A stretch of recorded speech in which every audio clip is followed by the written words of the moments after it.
What is going on, beautiful people? This is going to be the UFC Paris full card breakdown. We're going to start off with the main event, which is Nassourdine Imavov taking on Caio Borralho from the Fighting Nerds, the OG Fighting Nerd inside of the UFC.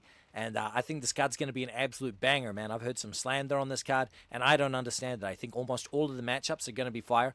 Almost all of the matchups. We will get to some that might not deliver, but we're gonna. I think they're also appropriately placed on the card, but we will get to that as we get through. The first fight of the night, obviously the main event, Nassourdine Imavov taking on Caio Borralho. Both of these gentlemen are deserving of title shots. I really do think so. But the title shot picture here at middleweight is looking a little cloudy, with the newly crowned Khamzat Chimaev as the middleweight champion of the world after 5-0, 50-45 in Dricus du Plessis, 50-44 on some people's scorecards. You could say that he really set a statement that people need to be, deserving of that title shot, with him dethroning Dricus du Plessis as the middleweight king. So now we've got a few clogged up matchups here. You got Nassourdine Imavov, you got Caio Borralho, you got Anthony Fluffy Hernandez, even Brendan Allen making a comeback. You got all these fighters here that are really looking to put on. Paulo Costa, he's really making a comeback as well. So there's all these fighters here. René the Ritter, you could go on and on. The middleweight division has never been more stacked with potential title contenders as it is now. It's a talent-rich division with young fighters like Imavov, Borralho, Fluffy Hernandez. What more could you ask for? So I think that this weekend's main event in UFC Paris has all the implications for future titles, and I'm excited. It's going to be a banger matchup. Nassourdine Imavov is an all-action fighter that is looking to destroy you. He is a sniper when it comes to the feet, and his grappling is nothing to be slept on as well. On the other side, Caio Borralho has shown that he has excellent game planning, and he is a very well-rounded athlete who understands the mixed martial arts game very well. I will say, out of the two, I think Caio Borralho has had the more favorable matchmaking, so that's something you can consider. Even though he's got a huge win streak, I think some of his wins don't hold up a candle to some of Nassourdine Imavov's opponents, especially Israel Adesanya, who Nassourdine Imavov is coming over a victory on. Now, for the official prediction for this one, it's going to be Nassourdine Imavov, and I'll tell you why. Number one, I think he's more vicious. I think he comes forward and he looks to destroy. I think that his cardio, while some people question it, I think he always continues to work. We haven't seen Caio Borralho get pressed. I know that he's fit. I know he's in shape. But if Nassourdine Imavov gets in his face and starts landing with that absolute piston right hand that he's got there, then we'll see how Caio Borralho's cardio hands up when he's eating a few shots up top.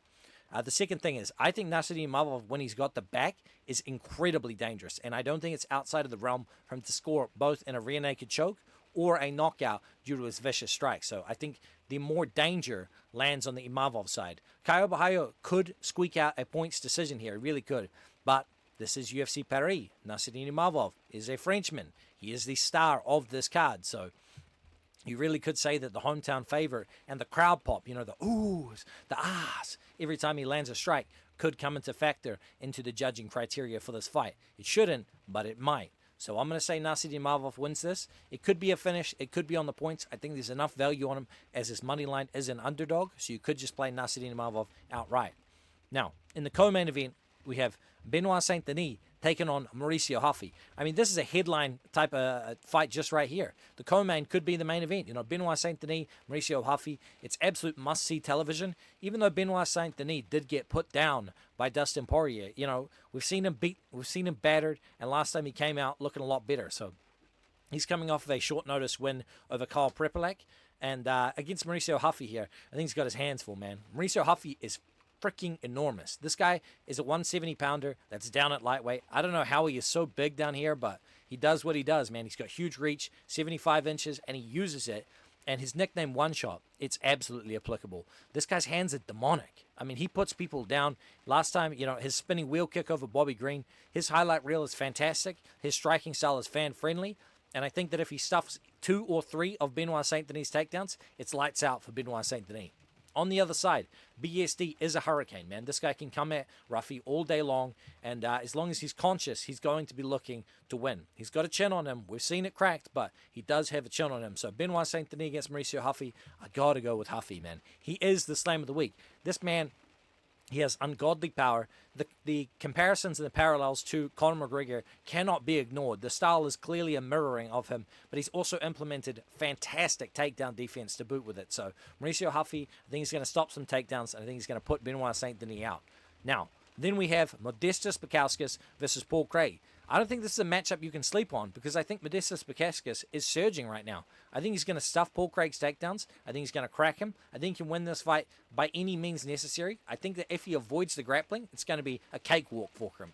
He's been out there with Tom Aspinall in his camp, and he said that it's made him better, and it's looked that way inside of his performances. I like Modestas Bukauskas. I like what he's about, and I'm a known Paul Craig non-believer. So give me Modestas Bukauskas to put the Scottish man away by knockout.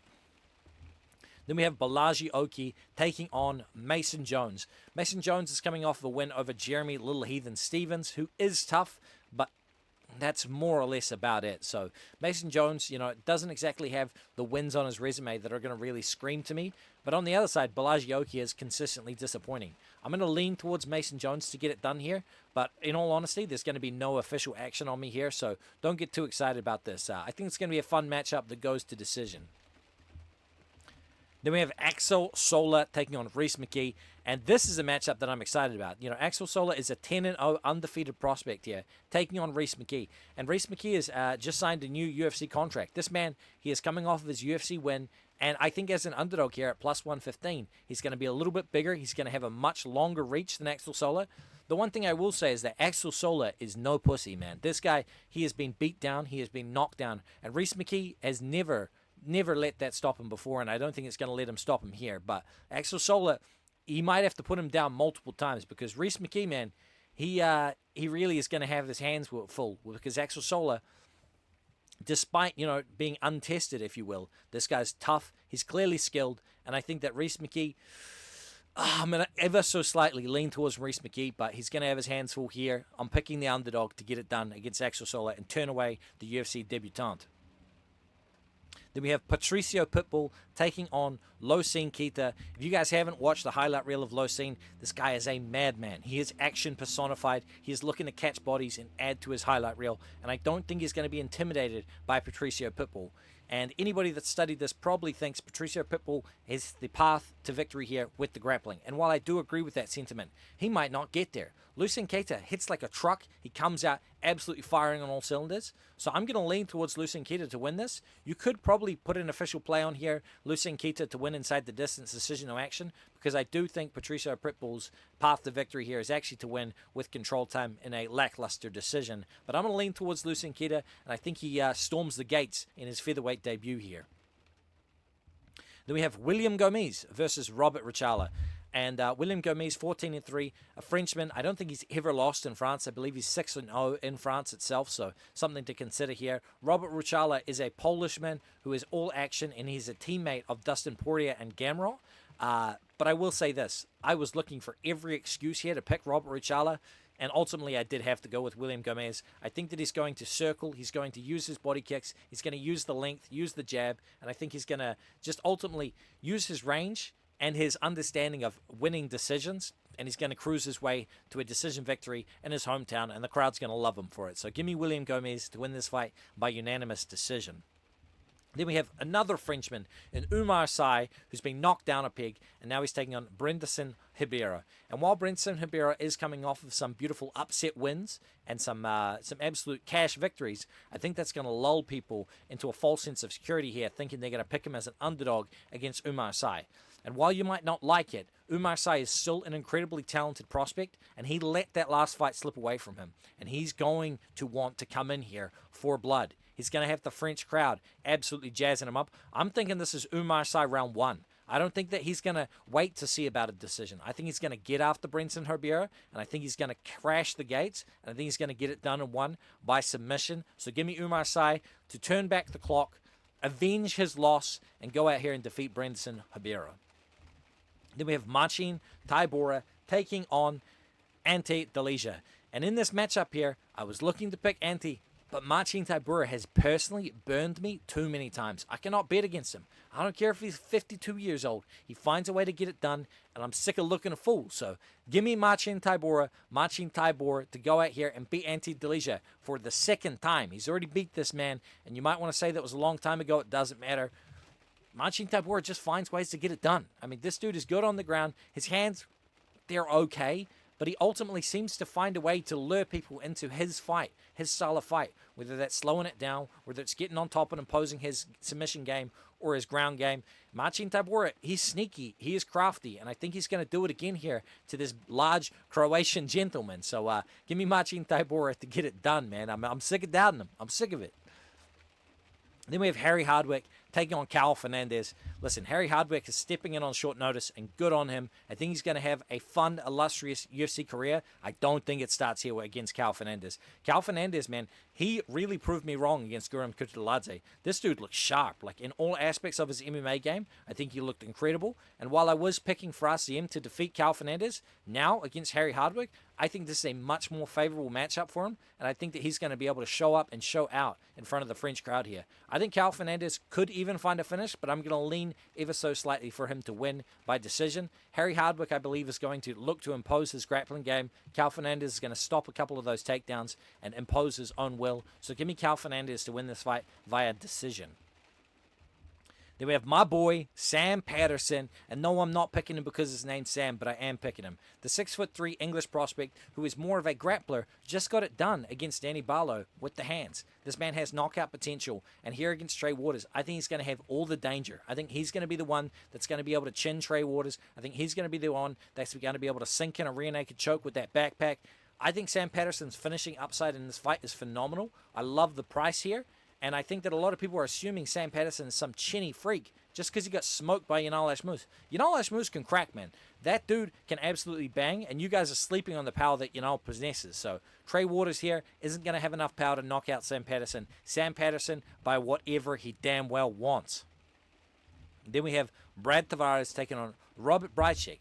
And this is a matchup where I think it's ultimately a boxing match. There's going to be a couple of kicks thrown from Brad Tavares, maybe a calf kick or two thrown back as a mirroring technique from Robert Bryczek.